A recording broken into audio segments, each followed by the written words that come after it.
Hi dear gentle friends, welcome to All Rounder Info. This is Gananath Shankar. Michael Jackson అంటే మనకు వెంటనే గుర్తొచ్చేది dance, music, maybe some controversies.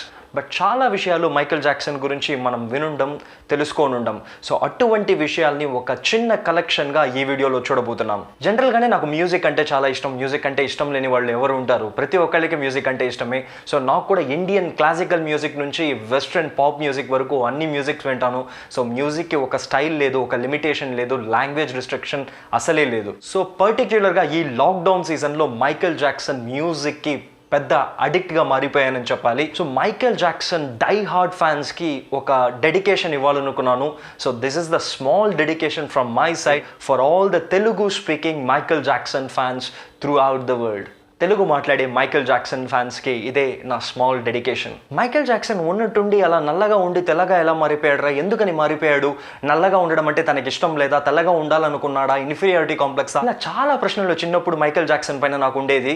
So దీనికంతా కారణం మీడియాలో వచ్చిన ఇంటర్ప్రిటేషన్స్, మిస్ఇంటర్ప్రిటేషన్స్, మనలో ఉన్న ఒక మిస్అండర్స్టాండింగే కారణం అని చెప్పి ఒక మైండ్ మెచ్యూరిటీ వచ్చిన తర్వాత మైకేల్ జాక్సన్ ఆర్టికల్స్, డాక్యుమెంటరీస్, ఇంకా చెప్పాలంటే తను పర్సనల్గా ఇచ్చిన చాలా ఇంటర్వ్యూస్ చూసిన తర్వాత అసలు విషయం తెలుసుకున్నాను. యాక్చువల్గా దీనికంతా ప్రాబ్లం ఏంటంటే విటిలిగో అనే ఒక స్కిన్ డిసీజ్తో మైకేల్ జాక్సన్ సఫర్ అయ్యాడు.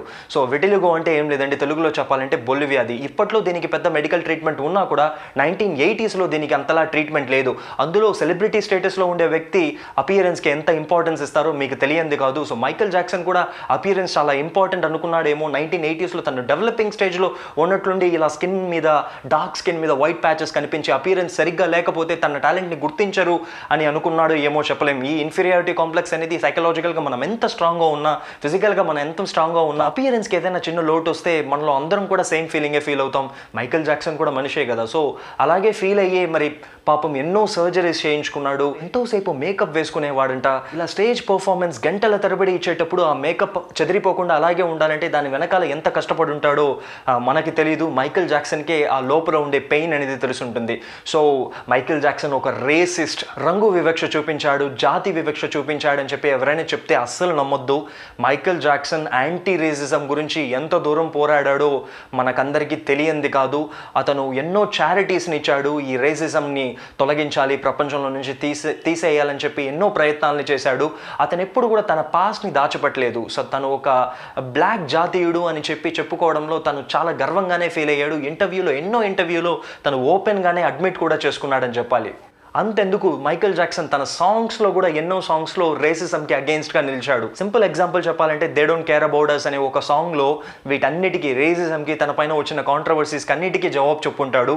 సో ఇదే సాంగ్ని ఇన్స్పైర్ అయ్యి పవర్ స్టార్ పవన్ కళ్యాణ్ కూడా తెలుగులో గుడుంబా శంకర్ అనుకుంటాను, దాంట్లో ఇంట్రో సాంగ్ లే లే లే సేమ్ కాన్సెప్ట్ అని చెప్పను, దీన్ని ఇన్స్పైర్ అయ్యి ఆ సాంగ్ని కూడా చేసి ఉంటారు. So Michael Jackson fought for anti racism. ఈ విషయాన్ని గుర్తుపెట్టుకోండి. మీరు Michael Jackson die hard fans అయితే ఎవరైనా చెప్తే జాతి వివక్ష చూపించాడు, రంగు వివక్ష చూపించాడని చెప్పి మైకేల్ జాక్సన్ గురించి ఎవరైనా చెప్తే ఇమ్మీడియట్గా చెప్పండి హీఈస్ నాట్ అని. ఇకపోతే రెండో విషయం, మైకేల్ జాక్సన్ని పెద్దగా కలిచివేసిన విషయం అని చెప్పొచ్చు. One of the biggest allegations made against Michael Jackson అని కూడా చెప్పొచ్చు. ఈ అలిగేషన్ మూలంగా, ఈ కుట్ర మూలంగా మైకేల్ జాక్సన్ జీవితమే అప్సైడ్ డౌన్గా మారిపోయిందని చెప్పొచ్చు. అదేదో కాదు, చైల్డ్ అబ్యూస్ అనే అలిగేషన్. నిజం చెప్పాలంటే ఇంతవరకు ఈ చైల్డ్ అబ్యూస్ మైకేల్ జాక్సన్కి అగెయిన్స్ట్గా వేసిన కేసు ఇంతవరకు తనకు అగెయిన్స్ట్గా ప్రూవ్నే అవ్వలేదు. బట్ దీనివల్ల సఫర్ అయింది ఎవరు? మైకేల్ జాక్సన్ మాత్రమే. నియర్లీ 10 years ఆఫ్ గోల్డెన్ లైఫ్ని, ఒక సూపర్బ్ కెరియర్ని మైకేల్ జాక్సన్ మిస్ అయ్యాడంటే దానికి కారణం తనకి అగెయిన్స్ట్గా వచ్చిన ఈ చైల్డ్ అబ్యూస్ అలిగేషనే. మీరు ఎన్నో ఫొటోస్లో కానీ వీడియోస్లో కానీ చూసినట్లయితే మైకేల్ జాక్సన్ తన పిల్లల పట్ల ఎంత ప్రేమగా ఉంటాడు, ఎంత బాగా చూసుకున్నాడో తన పిల్లల్ని మనకందరికీ తెలుస్తుంది. ఇదే కాదు, చైల్డ్ వెల్ఫేర్ ఆర్గనైజేషన్స్కి ప్రపంచమంతా వందలు వేల కోట్లు డొనేషన్గా ఇచ్చిన మహా గొప్ప వ్యక్తి మైకేల్ జాక్సన్. ఇలాంటి వ్యక్తి చైల్డ్ అబ్యూస్ చేసుంటాడా? పిల్లల్ని ఇంతలా ప్రేమించే ఒక వ్యక్తి చైల్డ్ అబ్యూస్ని చేసుంటాడంటే అది ఒక పెద్ద క్వశ్చన్ మార్క్. సో నన్ను అడిగితే ఛాన్సే లేదు. So one of his best interviews అండి యూట్యూబ్లో ఉంది. వెరీ సారీ, ఆ ఇంటర్వ్యూని నేను ఇక్కడ పెట్టలేను because of copyright problems. So యూట్యూబ్లో ఉంది. ఆ ఇంటర్వ్యూ చూసారంటే 90s లేట్ 90s ఇచ్చిన ఇంటర్వ్యూ. ఆ ఇంటర్వ్యూలో చాలా ఎమోషనల్గా, క్రిస్టల్ క్లియర్గా తన పైన వచ్చిన అన్ని అలిగేషన్స్కి మనసు విప్పి మైకేల్ జాక్సన్ మాట్లాడుంటాడు. నటించొచ్చండి మనుషులు ఎంతకాలం నటిస్తారు, ఎంత రేంజ్కి నటిస్తారు. సో ఈ ఇంటర్వ్యూ చూస్తే మీకే అర్థమవుతుంది. నియర్లీ ఫర్ 1 hour ఇంటర్వ్యూ ఇది. మీకే అర్థమవుతుంది తను నటించడం లేదని, గుండె నుంచి మాట్లాడారు, హృదయం నుంచి మాట్లాడారన్న విషయం మీకే అర్థమవుతుంది. So Michael Jackson is not at all a child abuser, is a great soul, is a great humanitarian. Okay, ఇక నెక్స్ట్ విషయానికి వద్దాం. మైకేల్ జాక్సన్ అంటేనే అఫ్ కోర్స్ డ్యాన్స్కి చాలా చాలా పాపులర్. సో తను కంపోజ్ చేసే డ్యాన్స్ టెక్నిక్స్లోనే 2 dance steps world wide popular అని చెప్పుకోవాలి. First thing is moon walk. So moon walk గురించి నేను స్పెషల్గా చెప్పాల్సిన అవసరమే లేదు. మైకేల్ జాక్సన్ అంటేనే మనకి గుర్తొచ్చే స్టెప్ మూన్ వాకే. సో ఈ మూన్ వాక్ని ఎప్పుడు తను ఫస్ట్గా పర్ఫామ్ చేశాడో తెలుసా? బిల్లీ జీన్ అనే సింగిల్ సాంగ్ లైవ్ పర్ఫార్మెన్స్లో, అదే థ్రిల్లర్ ఆల్బమ్లో నుంచి single song Billie Jean. So దీన్ని లైవ్ కాన్సర్ట్ పర్ఫార్మెన్స్లో 1983లో స్టేజ్ పైన first time Michael Jackson moon walk చేశాడు. దాని తర్వాత జరిగిందంతా హిస్టరీ. అండ్ సెకండ్ స్టెప్, ఈ విషయం ఇంతవరకు ఎవరు క్రాక్ చేయలేకపోతున్నారు. చాలా థియరీస్ ఉన్నాయి దీనికి. చాలామంది చాలా రకాలుగా ఇలాగే ట్రై చేశాడని చెప్తున్నా ఆ ఒరిజినల్ థియరీ అనేది ఇంతవరకు క్రాక్ చేయబడలేదు. ఆ థియరీయే, ఆ స్టెప్పే anti gravity step. So Michael Jackson తన స్మూత్ క్రిమినల్ ఆల్బమ్లో పర్టిక్యులర్ సాంగ్లో ఈ యాంటీ గ్రావిటీ స్టెప్ని చేసుంటాడు. ఈ థియరీ బ్రేక్ డౌన్ అని చెప్పి చాలా వీడియోస్ కూడా యూట్యూబ్లో సర్ఫేస్ అవుతున్నాయి. బట్ యాక్చువల్ థియరీ అనేది మైకేల్ జాక్సన్కి మాత్రమే తెలుసు. సరే, మైకేల్ జాక్సన్ అంటే డాన్స్ అంటే మైకేల్ జాక్సన్ అని అందరూ చెప్తుంటారు. బట్ పర్సనల్గా నన్ను అడిగితే yes, of course Michael Jackson is a great dancer, great dance composer. So తనే కంపోజ్ చేస్తాడు, దాంట్లో సెకండ్ థాట్ లేదు. బట్ అంతకంటే ఎక్కువ is a great lyricist. So తన పాటల్ని మ్యాక్సిమం తనే రాసుకున్నాడన్న విషయం తెలుసా? జనరల్గా ఇంగ్లీష్ ఆల్బమ్స్, ఇంగ్లీష్ సాంగ్స్ అంటే దాంట్లో చాలా వరకు బూతులు ఉంటాయి. సో చాలా ఫిషీ వర్డ్స్ ఉంటాయి. ఈ విషయాలంతా మనకందరికీ తెలిసిందే. బట్ మైకేల్ జాక్సన్ మ్యాక్సిమం సాంగ్స్లో అడల్ట్ కంటెంట్ చాలా చాలా తక్కువగా ఉంటుంది. అడల్ట్ కంటెంట్ ఏదైనా ఉన్నా కూడా చాలా క్యూట్గానే ఉంటుంది, కానీ అది మరీ చెవులు మూసుకునే విధంగా, అది మరీ చెప్పలేనంత విషయంగా మైకేల్ జాక్సన్ తన పాటల్ని రాసే ఉండడు. Is a very great lyricist. తన భావాలు ఎలా ఉన్నాయనేది, తన సాంగ్స్ ఎలా రాసుకున్నాడు దాన్ని చూస్తేనే తెలిసిపోతుంది. తన ఎన్వైరన్మెంట్ని ఎంత ప్రేమించాడో అనేది ఎర్త్ సాంగ్లో చూపించుంటాడు. రేసిజంకి, అలిగేషన్స్కి, ఫ్రీడమ్ ఫైట్కి, సో దేనికి సంబంధించిన విషయాన్ని they don't really care about us. So ఈ విషయంలో, ఈ సాంగ్లో రాసుంటాడు. So is a great lyricist. And one more thing, is a great singer అండి. So Michael Jackson is not just a great dancer, is a very very great singer. ఇది great వోకలిస్ట్స్ని అడిగారంటే చెప్తారు, గ్రేట్ సింగర్స్ని అడిగారంటే చెప్తారు. కొన్ని హై నోట్స్ని చాలా అల్లవోకగా పాడతాడు Michael Jackson. So దాంట్లో కష్టపడుతున్నట్లుగానే అస్సలు అనిపించదు. ఎంతో హై పిచ్నంతా కూడా చాలా ఈజీగా పాడుతుంటాడు. అండ్ మైకేల్ జాక్సన్ సాంగ్స్లో, వోకల్లో చాలా ఫేమస్ అయింది మధ్యలో వచ్చే కొన్ని సౌండ్స్, హి అనే సౌండ్స్ ఎక్కువ వినిపిస్తూ ఉంటాయి. ఇది చాలా ఫేమస్ కూడా, డైహార్డ్ ఫ్యాన్స్కి తెలిసి ఉంటుంది.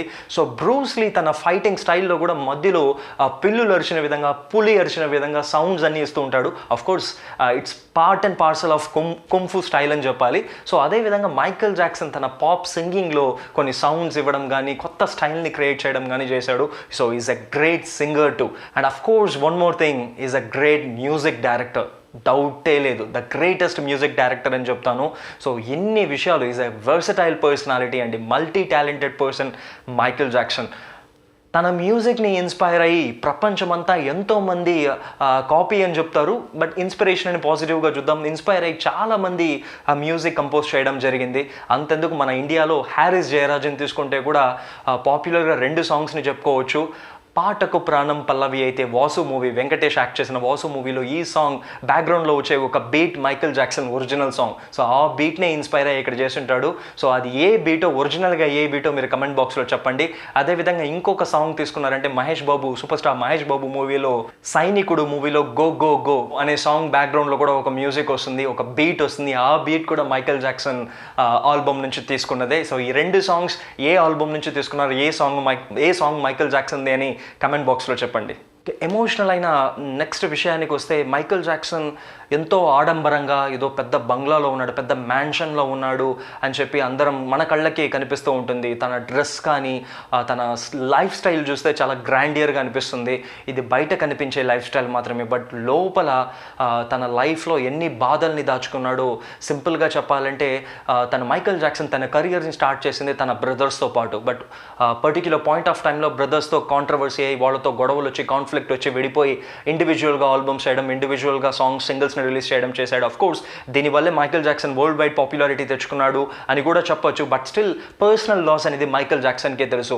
సో పెళ్లి చేసుకుని లైఫ్ లాంగ్ ఒక అమ్మాయితో ఉండాలంటే అది 2 సార్లు తన లైఫ్లో ఫెయిల్ అయింది. సో 2 సార్లు డివోర్స్ మైకేల్ జాక్సన్కి ఎదురైంది. అండ్ మైకేల్ జాక్సన్ ప్రపంచమంతా, పర్సనల్ ప్రపంచమంతా తన పిల్లలు అండ్ తన చెల్లి జానెట్ జాక్సన్ అని చెప్పాలి. సో అందరూ ఇలా దూరం పెట్టినప్పుడు తన పిల్లలతోనే జీవితాన్ని చాలా హ్యాపీగా గడపాలనుకున్నాడు. అండ్ జానెట్ జాక్సన్, సో తన రిలేటివ్స్, ఫ్రెండ్స్, లేకపోతే క్లోజ్ అసోసియేటివ్స్ అందరూ దూరం అయినప్పుడు కూడా జానెట్ జాక్సన్ తన చెల్లెలు మైకేల్ జాక్సన్కి తోడు నీడగా నిలిచింది. చాలా సందర్భాల్లో మైకేల్ జాక్సన్ నాకు చాలా ఇష్టమైన వ్యక్తి, మా అన్న అని చెప్పుకోవడంలో గర్వపడతానని చెప్పి చాలా క్లోజ్గా ఓపెన్ స్టేట్మెంట్స్ ఇచ్చిన ఒకే వ్యక్తి జానెట్ జాక్సనే. మైకేల్ జాక్సన్ కూడా జానెట్ జాక్సన్ పైన ఉండే ప్రేమని, సో ఆ సోదర ప్రేమని చాలా సందర్భాల్లో చెప్పుకుంటూనే వచ్చాడు. సరే ఇంతేరా మైకేల్ జాక్సన్ అయిపోయింది, లైఫ్ అయిపోయింది అనుకునే రోజుల్లో సో 2009లో లండన్ నుంచి ఒక పెద్ద అనౌన్స్మెంట్ మైకేల్ జాక్సన్ తరపు నుంచి. సో లైవ్గా తనే ఇచ్చాడు అనౌన్స్మెంట్ని. దిస్ ఇస్ ఇట్ అనే పేరుతో ఒక వరల్డ్ టూర్ చేయబోతున్నాం. So it's gonna be a very big tour. So ప్రపంచమంతా చుట్టబోతున్నాం. సో నా పాపులర్ సాంగ్స్ అంతా కూడా లైవ్గా పర్ఫామ్ చేయబోతున్నానని చెప్పి తన 50th ఏజ్లో 50వ ఏట 2009లో అనౌన్స్మెంట్ ఇచ్చాడు. బట్ సాడెస్ట్ పార్ట్ ఏంటంటే ఈ అనౌన్స్మెంట్ కేవలం అనౌన్స్మెంట్గానే మిగిలిపోయింది. సో ఈ అనౌన్స్మెంట్ వచ్చిన 2 monthsలో మైకేల్ జాక్సన్ మనల్నంతా వదిలి వెళ్ళిపోయారు. సో ఇదే Michael Jackson the other side. So wherever you are Michael Jackson, we love you a lot with lots of love Michael Jackson. This is all rounder info. ఇలాంటి చాలా విషయాల్ని మన ఛానల్లో మీరు చూడాలనుకుంటే సబ్స్క్రైబ్ చేసుకోవడమే కాకుండా బెల్ ఐకాన్ని కూడా ప్రెస్ చేసుకోండి. With all this note, this is Gananath Shankar signing off from this particular video. Catch you up in another interesting video. Till then, bye bye. See you.